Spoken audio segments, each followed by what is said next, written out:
Šurmulys su Jėzumi. Kasdienybė su Dievu. Kiek neįprastas sutapimas, kad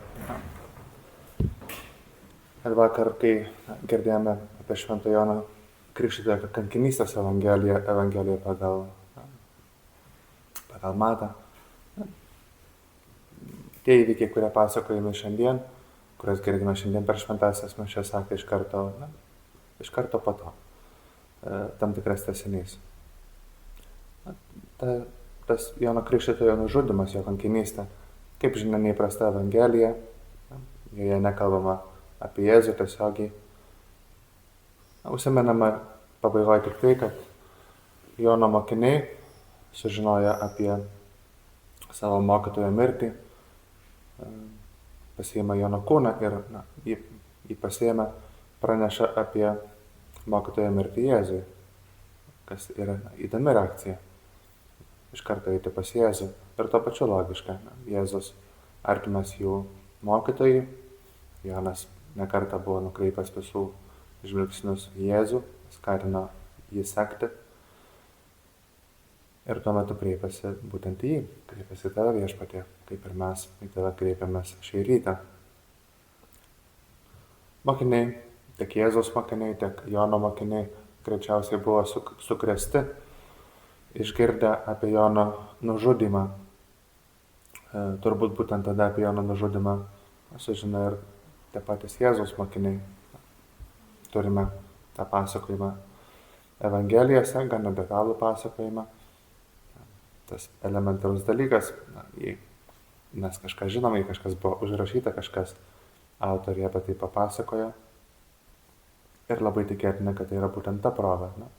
Jono mokiniai iš karto sužinojo apie mokytojo mirtį, Jono Krikštytojo mirtį, to įsitikinę paėmė jo kūną, pranešė apie tai Jėzui. Ir Jėzaus mokiniai, ko gero, juos užklupo įvairios mintys, tam tikras nerimas, nes jeigu kraujas jau pradėjo lietis, jeigu Joną nužudė, kas dabar laukia mūsų? Daugelis Jono buvo matę, girdėję, ne vienas buvo jo sakę iš arti, daugeliui jis buvo jų mokytojas. Vienas ar kitas apaštalas galbūt ėmė nerimauti, galbūt galvoja, štai jau prasidėjo. Ir galbūt kiti, kurie, kaip žinia, buvo kovingesni, vienas kitas apaštalas tikrai buvo kovingesnis, galbūt jau ėmė įsivaizduoti laukiančias kovas, kažkuria prasme to ir tikėjosi. Ir tada visų žvilgsnį kreipsta tave Viešpatie, kreipsta Jėzų, ką tu darysi, kaip tu elgsiesi toj situacijai. O Jėzus, tvirtina Evangeliją, pasitraukė į nuošalią vietą, kartu su savo mokiniais. Nesurašė karui, kas yra visiškai akivaizdu, nors galbūt tą pirmą akimirką mokiniams galėjo būti ne visiškai akivaizdu. Kažkuria prasme pasiūlo savo mokiniams rekolekcijas, metinį kursą, keletą dienų poilsio. Kodėl taip darai? Kodėl tu Viešpatie pasitraukai į tą nuošalią vietą? Iš tikrųjų sunku pasakyti. Tu eini į nuošalią vietą tada, kai rengiesi viešai veiklai, kai atlieki savo paties kabutėse rekolekcijas prieš pradėdamas tą paskutinį misijos etapą. 4 gundymai ir 40 dienų maldoje. Kitais kartais tu Viešpatie eini į nuošalią vietą tam, kad mokiniai pailsėtų. Kadangi tiek daug dienų, kai susitikimai su daugybė žmonių, jie net neturi kada pavalgyti, neturi kada pailsėti. Ir dabar taipogi pasitraukė.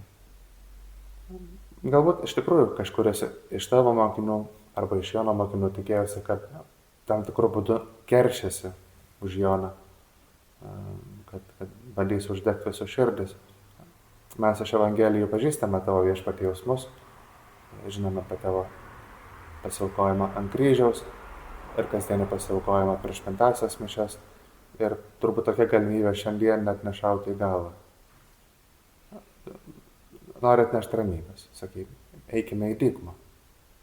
Ir galbūt kažkas pamanė, nesuprato, ar tai nebailumas. Galbūt vienam ar kitam šmėkšteli tokia ir tokia mintis per galvą. Bet tu viešpatie netėjai nei keršyti, nei bausti, nei statyti naujos politinės sistemos. Atėjai pasigailėti, atėjai nešti gailestingumą ir ramybės. Ir tą matome taip pat ir šį kartą tavo elgesyje.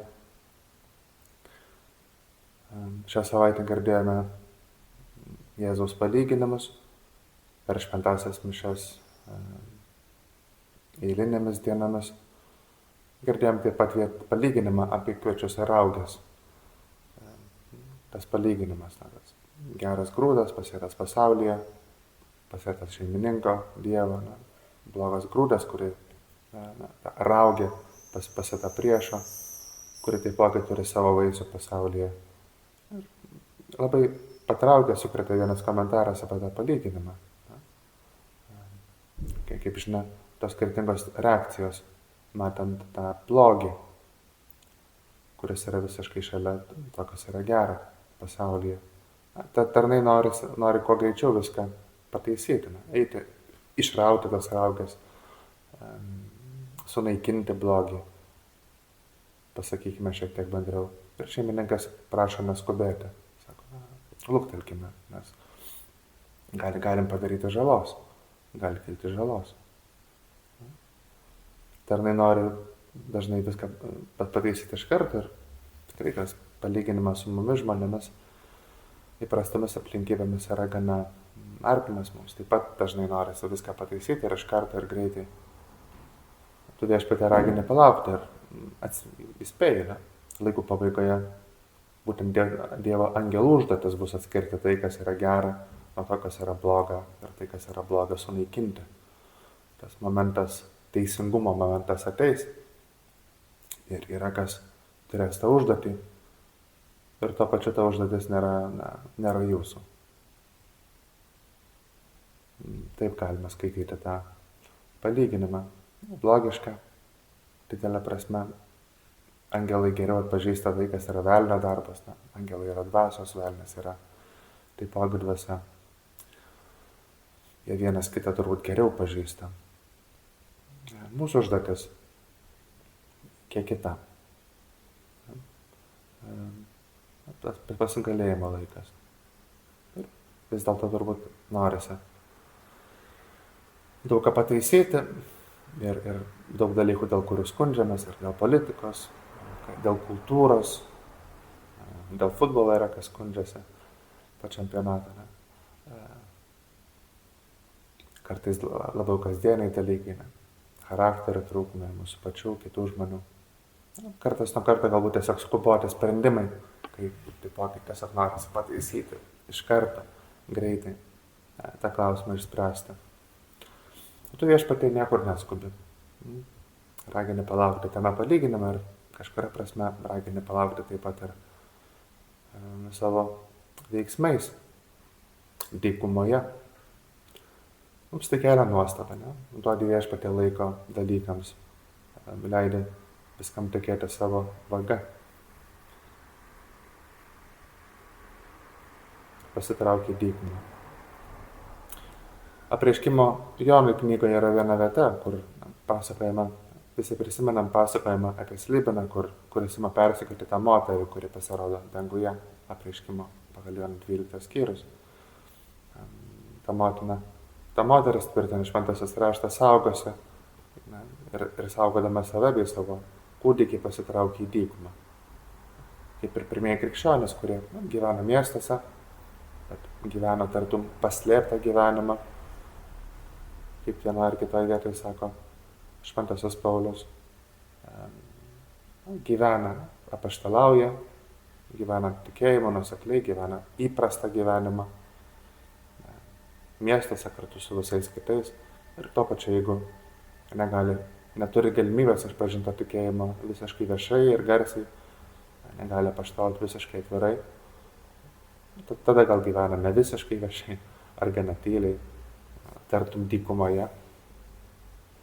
Bet bet to pačiu su ta pačia kantrybė. Kitais kartais tu viešpatė sakai, jeigu tave užgauna, atsuk kitą žandą. Turbūt viena iš tų švento rašto eilučių, kurias sunku taip priimti ar sunku suvirškinti iš karto. Ir vis dėlto tai pasakai, jeigu tave užgauna, atsuk kitą žandą.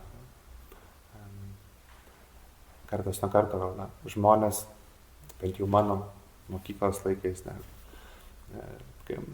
ieškodami kažkokias, taip aiškiai kertasi su tuo, kas yra įprasta, su tuo, kas yra protinga, kartais pacituodavo būtent šitą eilutę. Kažkada ta eilutė taip pat pateko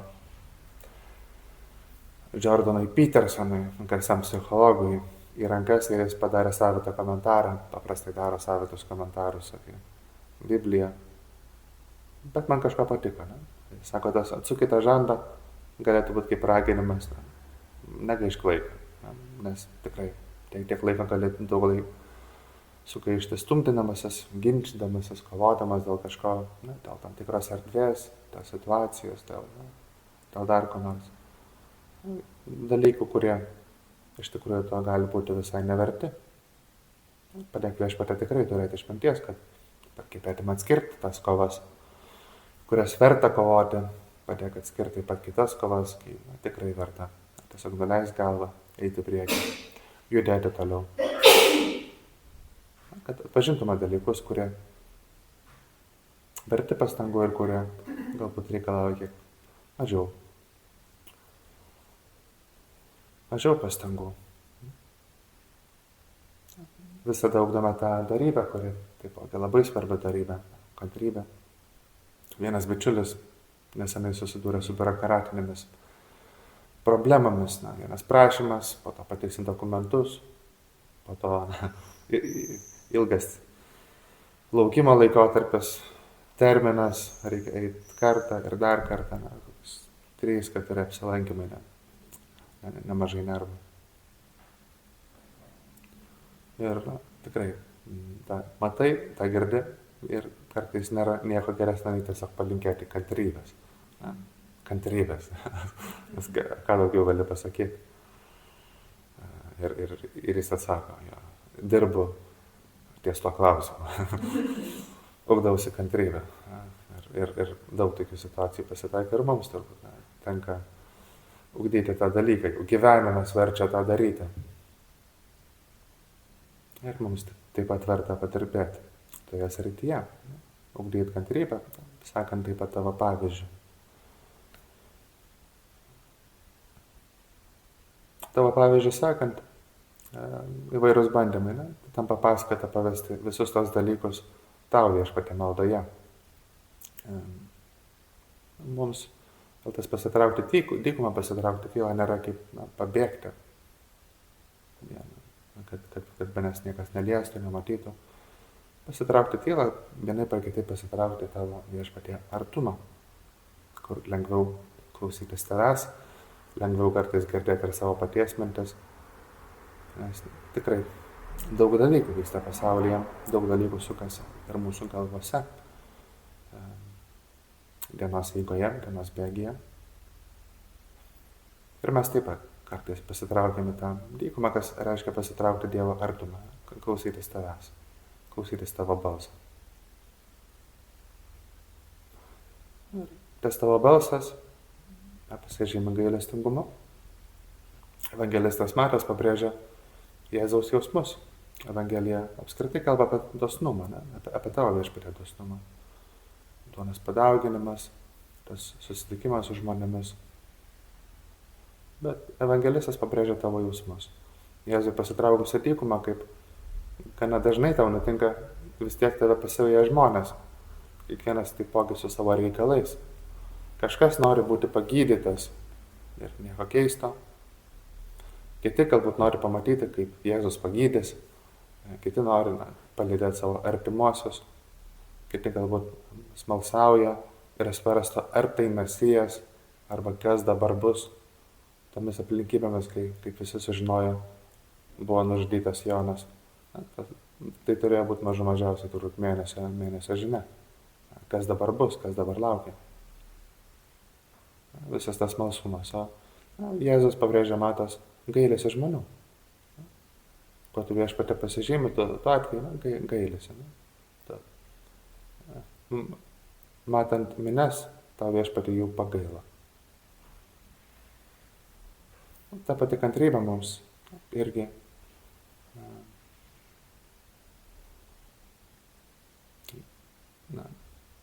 įkvepiama tavo pavyzdžio.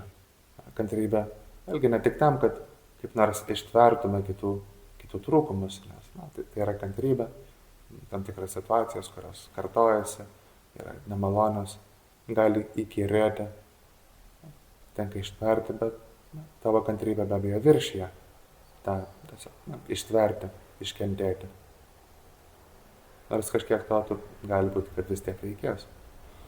Nėra turbūt tik tas momentas, kad atidėtume teisingumo akimirką, kad išlauktume akimirkos, kada dabar bus tiesos valanda, teisybė. Jie ateis, bet dar palaukiam. Ir tavo viešpatė kantrybė tam, kad duotum laiką, kad duotum erdvės gailesčiui. Tas gailestis yra tyloje, tavo artumoje. Dievo darbe meldžiamės kasdieną, tas spacijum vera penitencija. Tikros atgailos, tikro gailesčio erdvė ar laikas. Tu viešpatė tą erdvę sukuri. Tas gailestis, mūsų atsivertimas, gailestis be abejo taip pat ir tai, ką tu dovanoji, tai, ką tu parodai. Sukuri tą erdvę gailesčiai, kad kuo daugiau galėtų per tavęs prisiartinti, kad kuo daugiau tai taip pat ir mes galėtume tau pavesti. Teisingumas, kaip sakėm, užduotis ne žmonėm, užduotis angelam. Ir mūsų užduotis to tarp pasinaudoti to laiku, pasinaudoti erdvę savo patiems ir daugelį kitų žmonių šiuo metu. Tapti tavo gailestingumo įrankiais, atves prie tavęs kuo daugiau žmonių. Toks laikas, gailestingumo laikas, buvo dykumoje, kai tu viešpatie pasitraukiai po švento Jono Krikštytojo nužudimo. Ir šis laikas, kuriame gyvename taip pat, gera galvoti, gailestingumo laikas. Kai galim patys atsiversti, kai kiti žmonės gali prie tavęs prisartinti, galbūt taip pat paskatinti tam tikrų gyvenimo sunkumų ieškodami to prieglobsčio. Jeigu taip nutinka, suras tavyje gerą prieglobstį ir didelę paguodą. Gera matyti, kad tavo gailestingumas viešpatė ir tavo kantrybė taip pat nėra pasyvus. Tylus tiesa, reikia įsižiūrėti į tavo elgesį, kad tavo intencijas truputį geriau suprastume. Bet to pačiu jis tarnaujantis. Galvoji apie mokinius, galvoji kaip juos ugdyti. Jis tarnaujantis, nes žvelgia į kitus žmonės, svarstai, matai, kaip palengvinti kitų sunkumus, su kuriais jie susiduria. Ir trokšti palengvinti ir palengvini, pagirti daugelį. Gera tą matyti ir turbūt gera mums matant tą tavo pavyzdį, pavesti daugelį žmonių tau, ypač dabar maldoje, daug intencijų, tų žmonių, kurie galbūt serga, galbūt susiduria su įvairiais kitais sunkumais, kurie tave mažai menkai pažįsta. Visus juos taip pat ir mes pavedam tau maldoje, drąsiai ir konkrečiai, kaip tos žmonės galbūt atnešė, palydėjo daugelis jų artimųjų. Ir tu tai pastebi, ne? Matai žmonių vargus, matai kančias, matai net ir žmonių alkį. Matai daugelio nuovargį. Matai ir mūsų nuovargį po turbūt netrumpos darbo savaitės. Tarsi vasara yra, ko gero, bent turėtų būti ramesnis laikas ir ne. Ir vis tiek. Per savaitę tas nuovargis jaučiasi. Atėjus vakarui prisiartino mokiniai ir tarė, vietovė tuščia ir jau vėlus metas, atleisk žmonės, kad nuėję į kaimus nusipirktų maisto. esam dykumoje, jau vėlu. Ir tai mokiniams yra natūrali priežastis baigti šią darbo dieną. Ta diena jiems buvo ilga. Norisi įsivaizduoti, kad ta diena tikrai jiems buvo ilga. Ryte ar galbūt iš vakaro sužinojo apie Joną mirtį, kas sukėlė jiems daug minčių. Po to irklavo, įrėsi į kitą Tiberiados krantą. Tai niekada nebuvau, bet tai nemažas ežeras. Po to ten minė žmonių, minė ligonių, jas visus pagydė, mokiniams ko gero vienaip ar kitaip teko patarnauti. Ir dabar atėjo vakaras, atėjo užtarnautas poilsis, bent taip galvoja jie. Vietovė tuščia, jau vėlus metas, jiems tai priežastis baigti. Ne? Ir tos pačios aplinkybės, ta apleista, dykuminga vieta ir vėlyva valanda, Jėzui nėra priežastis veikti kiek kitaip. Nėra reikalo jiems iš čia eiti, jūs duokite jiems valgyti. Galbūt pasakysiu šypseną, viešpatie paslėpta šypsena, pusiau juokaudamas. Kaip galbūt mes kartais juokaujam su savo draugais, kai jas kažkiek paerzinam, ieškom jų tokios nustebusios reakcijos. Jūs duokite jiems valgyti. Mokiniai turbūt išgirsta tai, ką pasakėjai. Norisi susimti už galvos apsidairo susirinkusius žmonės, kurių, kaip žinom, labai daug. Evangelija kalba apie 5000 vyrų, neskaitant moterų ir vaikų. Tai kiek tai yra, sunku pasakyti, ar ne? Skamba kaip didelė šeimų stovykla. Toks apibūdinimas. Jie atsiliepia. Mes čia turime 5 kepaliukus duonos ir 2 žuvis. Ir komentaras toks, ar potekste galbūt yra tokia, žinai, viešpatie, mūsų yra 12, čia yra 5 kepaliukai, neužtektų net mums. Ką čia kalbėti apie visus kitus? Kaip tai gali užtekti visai miniai, jeigu mes patys niekaip su to nesustvarkysim. Ir atsako taikiai, racionaliai, atsako argumentuotai. Ko gero jau buvo susidūrę su situacijomis, kai tu viešpatie prašai šių dalykų, kurių jie negali padaryti. Praktiškai viskas, ką daro apaštalas, yra tai, ko jie negali padaryti. Gydyti ligonis ir gydė ligonis, skelbti Evangeliją. Ir kas būtų pagalvojęs, jie staiga tą daro. Dabar sako, pamaitink mines. Ir kažkaip tas neįeina į pareigų aprašą. Prašai dalykų, kurių neįmanoma. Bet tuo pačiu, kadangi prašai, leidai tai įgyvendinti. Ta Švento Augustino malda. Ne? Duok Dieve, ką įsakai ir tuomet įsakyk, ką nori. Daug kartų priminta. Duodi tą savo dovaną, duodi savo gerumą ir tada gali sakyti, ką nori. Mes vienaip ar kitaip įgyvendinsime. Ir Jėzus tarė, atneškite man juos. Ir tai yra labai gražus raginimas, taip pat dvasiniam gyvenime. Turbūt daugeliu atžvilgių pritaikomas. Atneškite man juos. Kažką, ko tos gerybės, tai rūpesčiai, problemas, kurias turite, dalykai, su kuriais patys niekaip negalite susitvarkyti.